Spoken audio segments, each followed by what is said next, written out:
Qu'est-ce qu'il y a de plus beau, je trouve, que d'aimer un enfant qu'on n'a pas fabriqué? Bonjour, je m'appelle Marie Laborie, j'ai 44 ans, je suis journaliste. Par ailleurs, je suis maman de jumeaux, de garçons qui vont bientôt avoir 4 ans et que j'ai eu grâce à une PMA que je suis allée pratiquer en Espagne. Ma gynéco m'avait conseillé Eugine parce qu'ils sont à Barcelone et elle m'avait dit qu'ils ont des taux de réussite très élevés et vu que vous êtes presque en insuffisance ovarienne, il ne faut vraiment pas traîner, c'est maintenant qu'il faut y aller.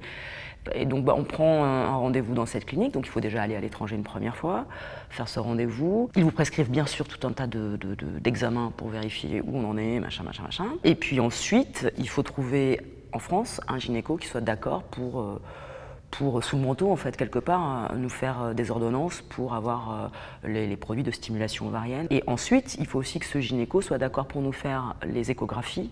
Et c'est lui qui va dire, c'est maintenant qu'il faut repartir dans la clinique à l'étranger pour aller faire cette, là pour le coup, la fécondation. On ne choisit pas son donneur, ça c'est vraiment quelque chose qui est important à dire parce qu'on a l'impression voilà, qu'on est en train de faire de l'eugénisme, on est en train de créer le bébé idéal et tout, c'est pas vrai du tout.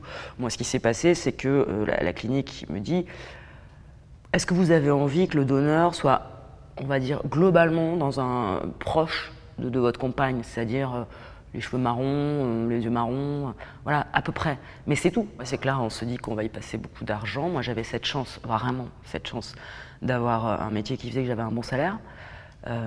Et ça, c'est vraiment une des grandes raisons pour laquelle il faut que la loi passe, parce que c'est une injustice profonde. C'est-à-dire que pour l'instant, seules les personnes qui soit ont l'argent pour le faire, soit se décident effectivement à se ruiner quasiment pour avoir des enfants, peuvent pratiquer ou vont jusqu'au bout du processus. Je savais que j'allais dépenser de l'argent. Il se trouve que comme j'ai vraiment eu cette chance que ça se passe du premier coup, en gros, j'ai dû dépenser 2 500 €, ce qui est rien du tout par rapport à ce que plein de gens peuvent payer.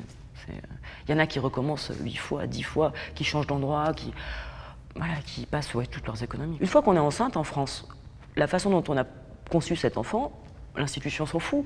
Donc moi, à partir du moment où j'étais enceinte, qui plus est de jumeaux, j'étais super surveillée, à 40 ans encore plus, je suis rentrée dans le processus classique d'une femme enceinte en fait. Donc la façon dont les enfants avaient été conçus, ça n'avait plus aucune espèce d'importance. C'était vraiment dans ce qui est de l'avant, où là il fallait trouver, un peu comme à l'époque quand l'avortement n'était pas autorisé, où il fallait trouver des médecins un peu sympas qui pratiquaient ça correctement.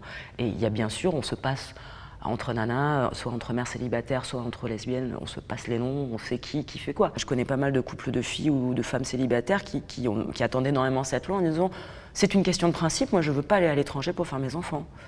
Et je peux le comprendre. Moi je pouvais plus attendre, mais j'aurais préféré faire ça en France au lieu d'aller me cacher comme une sauvage, être obligée d'aller à l'étranger pour avoir accès à quelque chose à laquelle mes amis hétérosexuels ont accès, oui, je me sentais un peu sous-citoyenne. Il y avait un peu de ça, mais vous imaginez, avant 2013, on n'avait pas le droit de se marier. Enfin, je veux dire, les choses s'accélèrent, mais pendant longtemps, moi j'ai vécu presque 40 ans en étant une sous-citoyenne quand même. Donc ouais, c'est un peu lourd à porter. Quand j'ai accouché, j'ai eu une césarienne qui s'est pas bien passé, c'était une césarienne en urgence, donc on s'y attendait pas. Et il y a dû y avoir au dernier moment une anesthésie générale.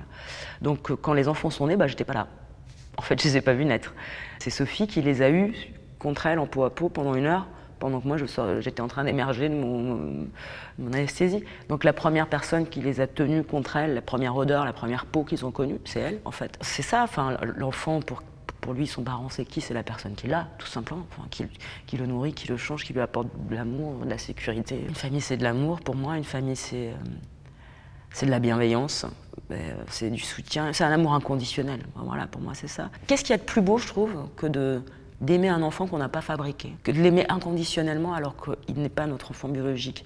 C'est quand même un truc énorme, et je parle pas de moi, parce que moi, mes enfants, c'est moi qui les ai mis au monde, mais moi, je suis toujours frappée de voir ça, de voir cet amour-là, qui est quand même le plus pur du monde. Donc c'est le magnifier quand même de mettre en place cette PMA. Ce qui m'importe, c'est que tout le monde ait sa place dans cette société-là. Et donc, est-ce que nous, on l'a? Moi, très sincèrement, j'ai le sentiment que oui, on l'a. On a vraiment une place à part entière, au même titre que plein de gens. Je ne ressens pas d'hostilité, on ne se sent pas ostracisé. Vraiment, ça n'arrive pas. Et je me suis demandé pourquoi, parce que en tant que lesbienne, par contre, je l'ai senti, moi, l'ostracisation, l'homophobie, je l'ai ressenti. Donc je me suis dit, pourquoi notre famille ne subit pas ça? Et en fait, c'est vraiment étonnant, je pense qu'à partir du moment où l'enfant paraît, comme on dit, on rentre dans la grande famille des familles, quoi. Et que plein de barrières tombent à ce moment-là. Parce qu'on a les mêmes contingences, les mêmes difficultés, les mêmes bonheurs, les mêmes trucs. tout est banal en fait. Je pense que ça, c'est vraiment un des leviers forts de l'intégration, entre guillemets.